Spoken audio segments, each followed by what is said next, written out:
Hi. Thanks for listening to my Lil Podcast. My name is Lil. A few weeks ago, in front of a class full of people, I told the story of my mom's last few weeks alive. The storytelling was recorded, and I shared it with one of my sisters who was there for the events. Right after she watched the video of the telling, she gave me a call.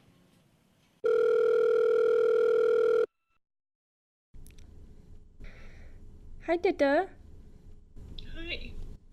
So you heard my story, my version of our story. Yeah, it was really beautiful. Thank you. What are your thoughts? What are you thinking? I wanted to know if Hannah and I had different versions of the same story. My version starts with me arriving home for winter break after my first semester at college.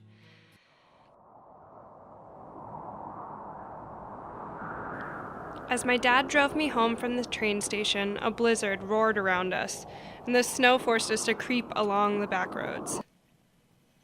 My mom had beaten cancer once before, and that's the premise I was operating under. She was going to get better, again. But something told me that I had to ask him.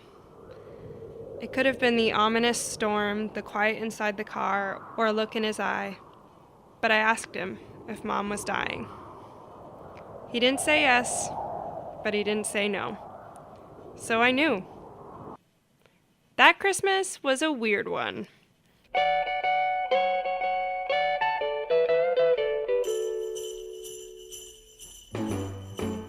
No one talked about the fact that Mom was dying, even though at that point she was barely eating or speaking. For Christmas, our parents gave Hannah, our sister Emily, and I 3 tickets to a Broadway show. When I told this story to my class, I, casually mentioned that the show was Billy Elliot. And my sister Hannah explained a little bit further. Billy Elliot is about a boy whose mom dies.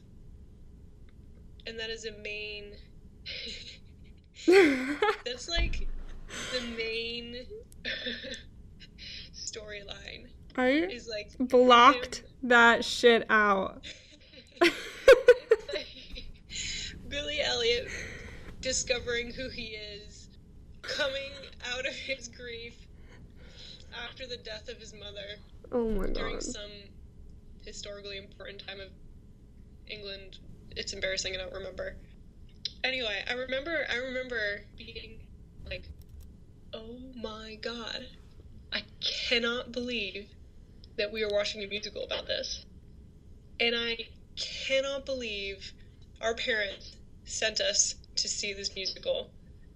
It's like such a dad move. Such a dad move. Dad who is completely oblivious. And, we can't blame Mom, obviously, because she didn't know what was going on. And they both loved the musical. They just weren't thinking. Yeah. Yeah.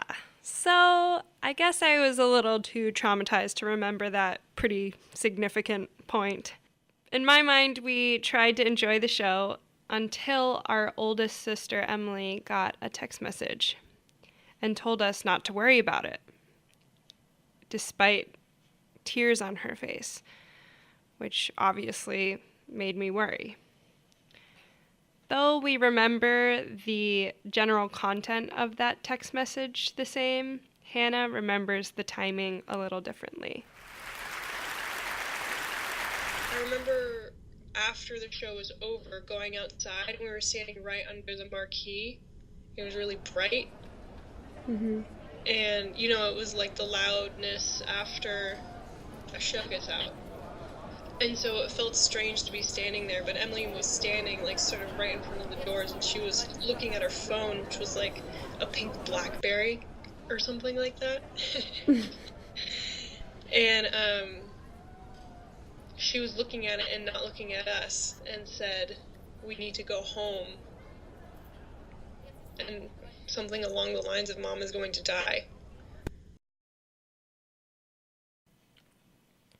We could not get away from that theater fast enough, but we had to get through Times Square to get to our hotel. I remember getting into a cab right outside the theater and getting almost immediately out of it because traffic was at a standstill.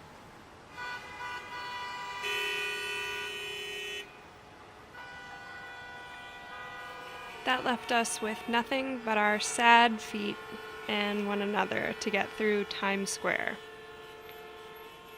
At that point, I remember crying harder than I'd ever cried before.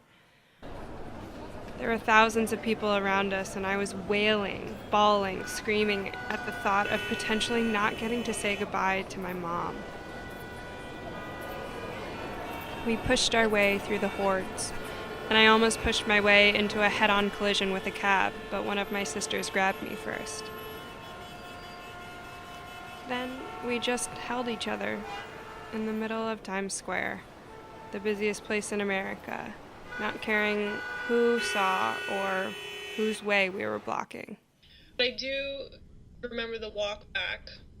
I just remember pulling each other through Times Square. It was just so loud. We were just trying to get through all the people. It was sort of like a head down and just push through the crowd situation. I don't remember you screaming, and I don't remember the taxi. Actually, it must have been Emily to pull you, which sounds about right. And I think I remember standing and holding each other.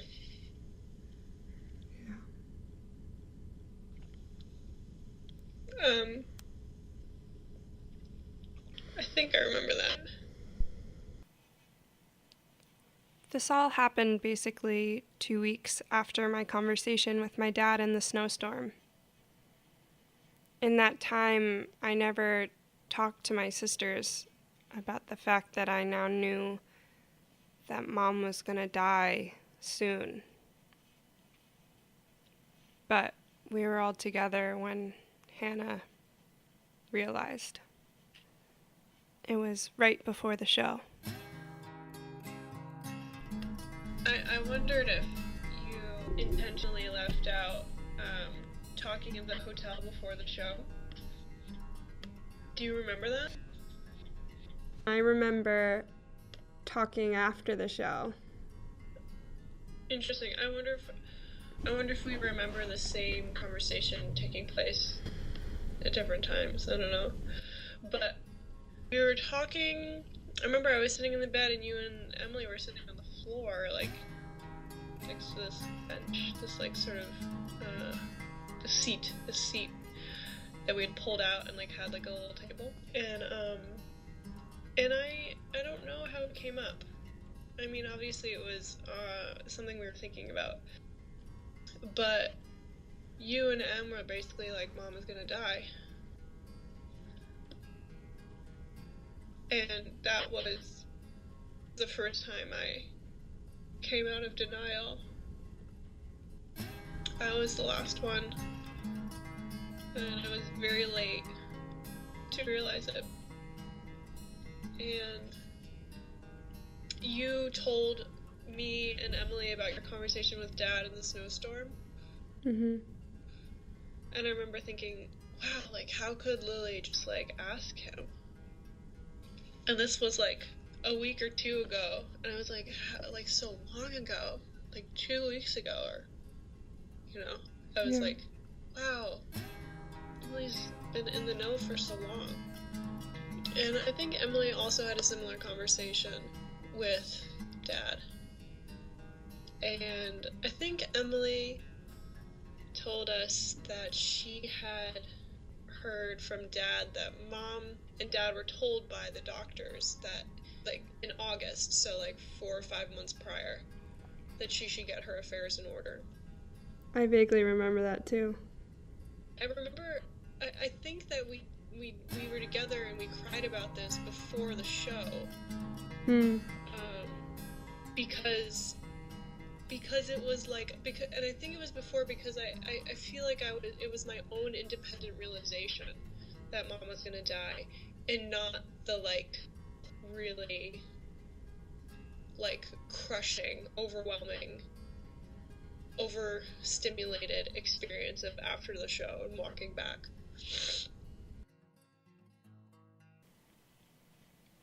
When I told the story to my class, I really thought we had just hopped on the train in the middle of the night.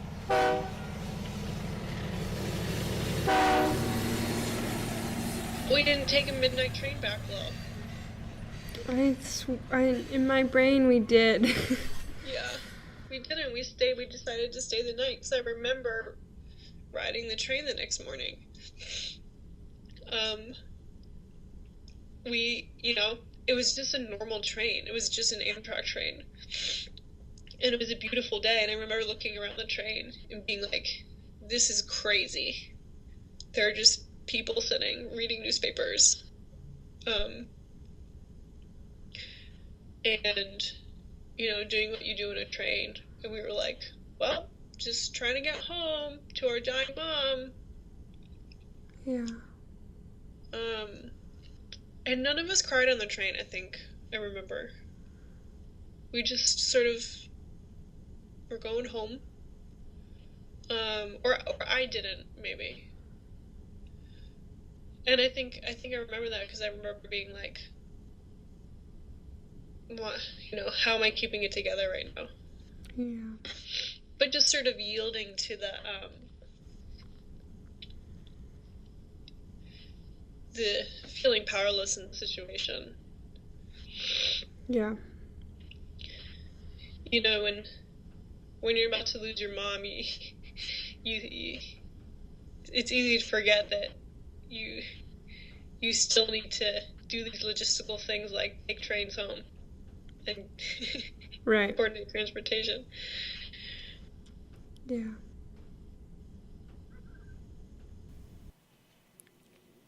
Our memories are different from that night for whatever reason, but we can agree that that shit show of a night profoundly changed us. Thank you, Sissy. You're welcome. Thanks for giving me a chance to talk about it. It's good to talk about. Yeah, no one really knows this story. Yeah. It's so fucked up. It's really hard to tell people. It was like a movie that night. Yeah. It was like a movie because we were all together. Yeah. And we were in Times Square at a Broadway show. About a kid whose mom died. So, every aspect of our experience was so dramatic. Our mom, Ruth Cole-Chu, died 5 days later. We got to say our goodbyes. But I have not said out loud, "Cool joke, Mom, sending us to see Billy Elliot right before you kicked it. Real cool."